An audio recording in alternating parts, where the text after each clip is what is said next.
तो राहुल गांधी की जो इमेज है या माननीय अखिलेश यादव जी का जो इमेज है देश में प्रधानमंत्री के बराबर चला गया। अब ये लोगों को बर्दाश्त नहीं हो रहा है अलायंस का। राहुल गांधी जी बच्चों के बीच में, अवाम के बीच में, जो मेहनत कश लोग हैं, जो ड्राइवर्स हैं, जो कमजोर हैं, जिनकी तकलीफें हैं, अगर वो जान रहे हैं तो इस सौतिया डाह पालने का क्या मतलब है? सरकार डूब रही है हिंद महासागर में, प्रशांत महासागर में, ये हुकूमत जा रही है हर दौर से गफलते गुमानी में लोग उड़ रहे हैं। अरे अमीश भाई, भारत कैसे डूबेगा पैसिफिक ओशन में डाके? अभी आपने कहा प्रशांत महासागर में देश डूब रहा है। कैसे कहते इंडिया गठबंधन, इंडिया गठबंधन, इंडिया गठबंधन भरा कांग्रेस, सब कोई खुलेआम ममता बनर्जी को गाली दे रही है, आप चुपचाप बैठे हुए हैं। कहाँ इंडिया गठबंधन? ममता बनर्जी का जरा 29 निकाल दीजिए, कितने बच गए आप 233 से?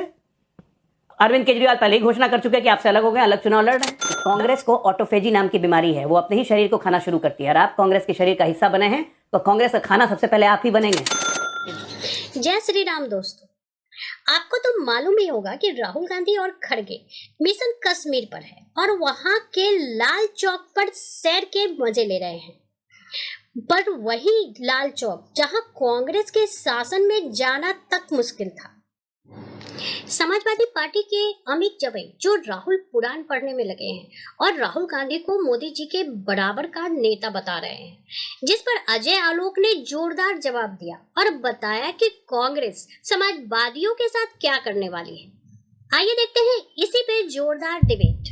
अगर प्रधानमंत्री नरेंद्र मोदी ने कहा था एक अकेला सब पर भारी, तो कोई गलत तो कहा नहीं, क्योंकि आप लोग सब मिलकर 235 पर हैं, वो एक अकेला 240 पर है, तो एक अकेला सब पर भारी तो हुआ ना अमीक जमाई जी। लेकिन राहुल गांधी हैं जो कह रहे हैं कि सीना छोटा हो गया, झुक के चल रहे हैं। मुझे लगता है कि ये थोड़ी सी ओछी बात नहीं है राजनीति में। देखिए, ये जो ऑटोक्रेटिक जिस तरह से प्रधानमंत्री जी और अमित शाह जी की जो जोड़ी हो रही थी और जिस अहंकार में देश को ये लोग डुबाने का काम कर रहे थे, इससे आवाम में बहुत ज्यादा गुस्सा था। क्योंकि जब प्रधानमंत्री 400 पार की बात करते थे, पहले जब कहते थे तो वो हुआ करता था, फिर कहा कि 370 बोले तो 370 भी नहीं हुआ। अब एक लंगड़ी लूली जो है, एक ऐसी रिमोट कंट्रोल पटना और क्या कहते हैं हमारे नायडू साहब से मिलकर एक ऐसी सरकार चल रही है, तो जाहिर सी बात है कि जो चेहरे का हीमोग्लोबिन है वो कम होगा। तो प्रधानमंत्री जी के लिए मैं एक शेर अर्ज कर रहा हूं, अजय आलोक भाई के लिए, तुम आसमान की बुलंदियों से जल्द लौटा, हमें जमी के मसाइल पे बात करनी। जमी के मसाइल क्या है कि जिस प्रधानमंत्री हमारे जो हैं प्रधानमंत्री जी, जिनके पास मणिपुर जाने का समय नहीं है, वहां के आदिवासियों से मिलने का समय नहीं है, ऐसे में एक क्रांतिकारी नेता इंडिया अलायंस का राहुल गांधी जी बच्चों के बीच में, अवाम के बीच में, जो मेहनत कश लोग हैं, जो ड्राइवर्स हैं, जो कमजोर हैं, जिनकी तकलीफें हैं, अगर वो जान रहे हैं तो इस सौतिया डाह पालने का क्या मतलब? तो राहुल गांधी की जो इमेज है या माननीय अखिलेश यादव जी का जो इमेज है देश में प्रधानमंत्री के बराबर चला गया। अब ये लोगों को बर्दाश्त नहीं हो रहा है। तो कहना यह है कि देखिए, ये हुकूमतें, ये सल्तनत हमेशा नहीं रहती है। सरकार डूब रही है हिंद महासागर में, प्रशांत महासागर में, ये हुकूमत जा रही है अमीक जमाई जी थोड़ा सा मुझे भी समय दे दें, 2-3 चीजें आपको भी याद करा दूं और फिर अजय आलोक जी आप जवाब दीजिएगा। एक तो ये याद करा दूं, अगर प्रधानमंत्री मणिपुर नहीं गए तो अखिलेश जी और राहुल जी भी कोलकाता नहीं गए। चले जाइए ना, उनके पास तो समय होगा, वो तो प्रधानबात्री भी नहीं है, थोड़ा तो समय होगा, चले जाते कोलकाता, लेकिन नहीं गए। और एक और बात अजय आलोक जी, नीतीश बाबू और नायडू जी आपके साथ आ जाएं तो लंगड़े लूले, इनके साथ चले जाएं तो ये बाहुबली। ये क्या है? हमारे प्रधानमंत्री का कैरेक्टर नहीं है। आजकल सुना है कि वो सुबह सुबह फोन करते हैं, गुड मॉर्निंग नायडू साहब, हाउ आर यू। तो ये तो अच्छी बात है ना, सभ्यता रखनी अच्छी बात है। अमीक जमाई जी, हेलो हाउ आर यू पूछना कोई बुरी बात थोड़ी है। गुड मॉर्निंग तो सब लोग भेजते हैं इस देश में, व्हाट्सएप पर गुड मॉर्निंग सब लोग सबको भेजते हैं। आप अगर नहीं भेजते तो नजरे इनायत रखिए, भेजा करिए, अच्छी बात है, सोसाइटी में बना कर रखा करिए। लेकिन अजय आलोक जी लंगड़े लूले मोदी के साथ नायडू और नीतीश इनके साथ रहे तो सारे बाहुबली, ये कौन सा नजरिया है? नविका जी, अब अमीक भाई पे सुन के मुझे फिर एक शेर याद आ रहा है। आज पता नहीं लगता शेरो शायरी चलेगी। शुक्र है यहां सिर्फ परिंदों ने उड़ना सीखा है, शुक्र है यहां सिर्फ परिंदों ने उड़ना सीखा है, वरना यहां तो हर दौर से गफलते गुमानी में लोग उड़ रहे हैं। अरे अमीश भाई, भारत कैसे डूबेगा पैसिफिक ओशन में डाके? अभी आपने कहा प्रशांत महासागर में देश डूब रहा है, कैसे ले जाएंगे भारत को उठा के प्रशांत महासागर?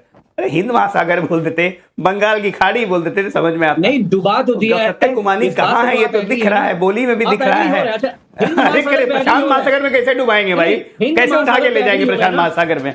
अच्छा सुनिए ना, आगे सुनिए। प्रधानमंत्री अरे ठीक है, चलिए हिंद महासागर आपने करेक्ट कर दिया, ठीक है। मैं दूसरी बात, अरे सुनिए सही, सुनिए ना। आज आप देखिए गफलत गुमानी में मैं क्यों गफलत गुमानी क्यों कह रहा हूं, अब आप सुनिए।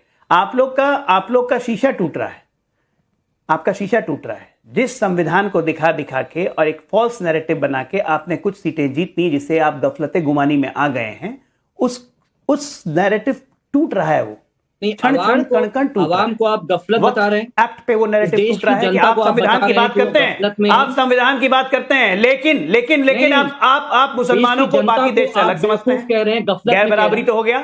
धर्मनिरपेक्षता आप मानते नहीं है। एक मिनट सुनिए अमित भाई, मैं आपके बीच में नहीं बोल रहा था, आप अपने समय में बोलिएगा ना, आप अपने समय में बोलिएगा।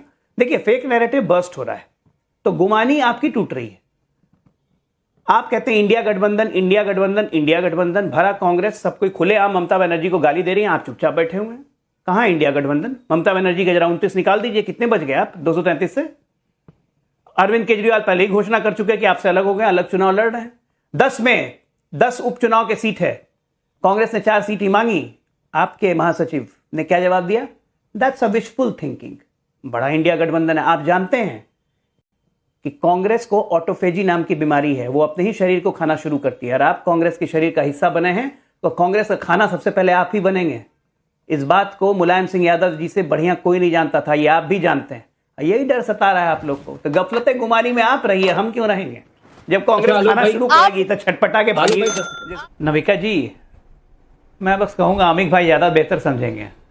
दौरे गफलत भी एक इनायत है, दौरे गफलत भी एक इनायत है। इस उम्र में बिगड़ना भी जायज है। उम्र हो गई है काफी, 55 साल की उम्र हो गई है, तो गफलत पर रहने दीजिए, जायज है। लगातार 3 चुनाव हार के 52 से 99 पहुंच के कोई आदमी हवा में मुंगेरी लाल के सपने देखे कि मैंने कॉन्फिडेंस तोड़ दिया, छाती उनकी ऐसी हो गई है, सीना उनका ऐसा हो गया है।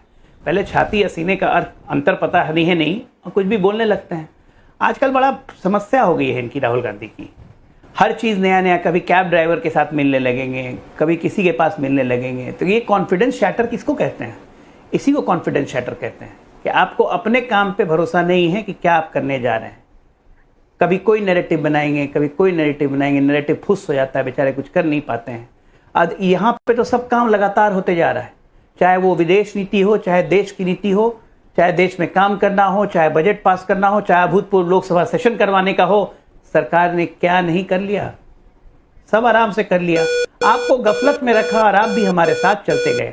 हम आपको ऐसे ही गफलत में रखेंगे और 5 साल देश को हम आगे लेते चलेंगे। आप इसी में खुश रहिए कि मोदी जी का कॉन्फिडेंस टूट गया, ये टूट गया। फिर चुनाव के नतीजे आएंगे, जब राज्यों के चुनाव हो जाएंगे, उस चुनाव में भी हम जीतेंगे और आप फिर कहेंगे कि हम हीरो बन गए। क्योंकि जिस जम्मू कश्मीर से आप 0 पे गए हैं, वहाँ गठबंधन करके 2-4-5 सीट करके फिर गफलत में रहिएगा।